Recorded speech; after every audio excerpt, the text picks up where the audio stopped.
అందరికీ నమస్కారం. ఈ వీడియోలో మనం మంత్రాలయంలో ఉన్నటువంటి రాఘవేంద్ర స్వామి మఠానికి వెళ్ళబోతున్నాం. మంత్రాలయం ఆంధ్రప్రదేశ్ రాష్ట్రంలోని కర్నూలు జిల్లాలో గల ఒక పట్టణం.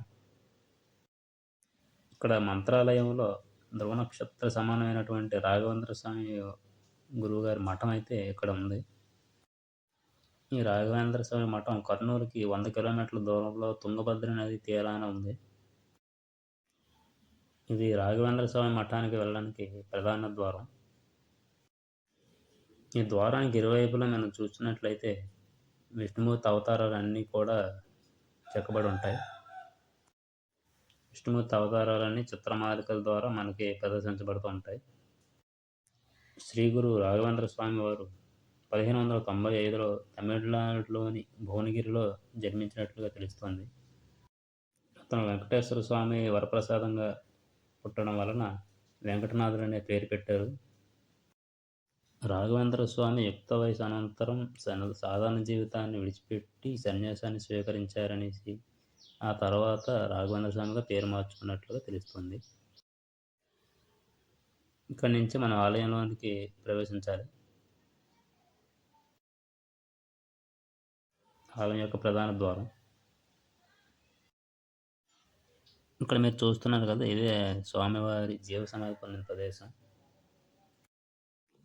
ఇక్కడికి దర్శనానికి వెళ్ళాలంటే పురుషులు అర్ధనగ్నంగా అంటే పైన షర్ట్ అది లేకుండా వెళ్ళాల్సి ఉంటుంది.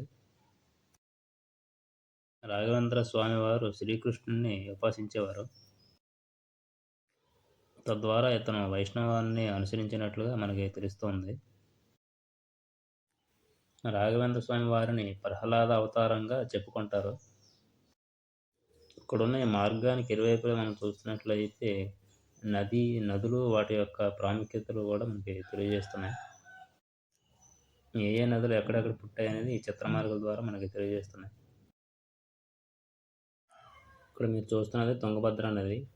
ఇక్కడ దీన్ని ఉత్తరవాహినిగా పిలుస్తారు. ఇక్కడికి చాలామంది పర్యాటకులు ముందుగా ఇక్కడ స్నానం ఆచరించి ఆ తర్వాత రాఘవేంద్ర స్వామిని దర్శించుకుంటుంటారు.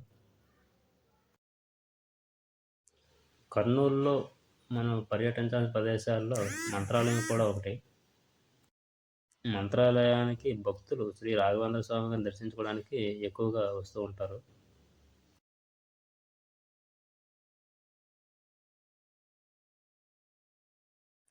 సూర్యాస్త సమయాన్ని తుంగభద్ర నదీ తీరం ఎంతో అద్భుతంగా రమణీయంగా కనిపిస్తోంది. పర్యాటకులు తుంగభద్ర నదీ తీరంలో స్నానం అది ఆచరించి కాసేపు సరదాగా ఇక్కడ గడిపి వెళ్తూ ఉంటారు. ఇంతటితో ఈ వీడియోని ముగిస్తున్నాను. తర్వాత వీడియోలో మళ్ళీ కలుద్దాం. అంతవరకు సెలవు.